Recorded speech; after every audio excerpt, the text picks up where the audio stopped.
हरे कृष्ण, राधे राधे। स्वरूप का चिंतन ना हो सके तो निरंतर भगवान का नाम स्मरण ही करना चाहिए। भगवान के नाम स्मरण से मन और प्राण पवित्र हो जाएंगे और भगवान के पावन पद कमलों में अनन्य प्रेम उत्पन्न हो जाएगा। नाम जप की सहज विधि यह है कि अपने श्वास प्रश्वास के आने जाने की ओर ध्यान रखकर श्वास प्रश्वास के साथ ही साथ मन से और साथ ही धीमे स्वर से वाणी से भी भगवान का नाम जप करता रहे। यह साधन उठते बैठते, चलते फिरते, सोते खड़े रहते सब समय किया जा सकता है। अभ्यास दृढ़ हो जाने पर चित्त विक्षेप शून्य होकर निरंतर भगवान के चिंतन में अपने आप ही लग जाएगा। प्राय सभी प्रसिद्ध भक्तों और संतों ने इस साधन का प्रयोग किया था। महात्मा चरणदास जी कहते हैं, भगवान के स्वरूप, प्रभाव, रहस्य, गुण, लीला अथवा नाम का चिंतन निरंतर तैल धारा की भांति होते रहना चाहिए। यही अखंड भजन है। भगवान के नाम श्रवण और कीर्तन का महान फल होता है। जहाँ तक भगवान के नाम की ध्वनि पहुँचती है वहाँ तक का वातावरण पवित्र हो जाता है।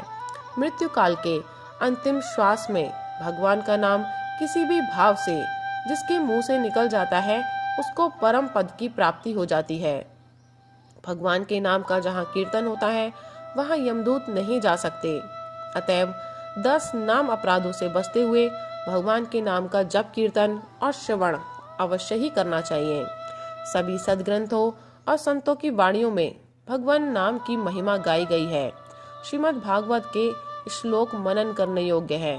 श्रीमद् भागवत में कहा गया है, कोई भी मनुष्य गिरते पड़ते, छींकते और दुख से पीड़ित होते समय परवश होकर भी यदि ऊंचे स्वर से हरे नमः पुकार उठता है तो वह सब पापों से छूट जाता है। जैसे सूर्य पर्वत की गुफा के अंधकार का भी नाश कर देता है और जैसे प्रचंड वायु बादलों को छिन भिन करके लुप्त कर देता है, इसी प्रकार अनंत भगवान का नाम कीर्तन अथवा उनके प्रभाव का श्रवण हृदय में प्रवेश करके समस्त दुखों का अंत कर देता है। यह तो विवश होकर नाम लेने का फल है। प्रेम से लेने पर तो कहना ही क्या।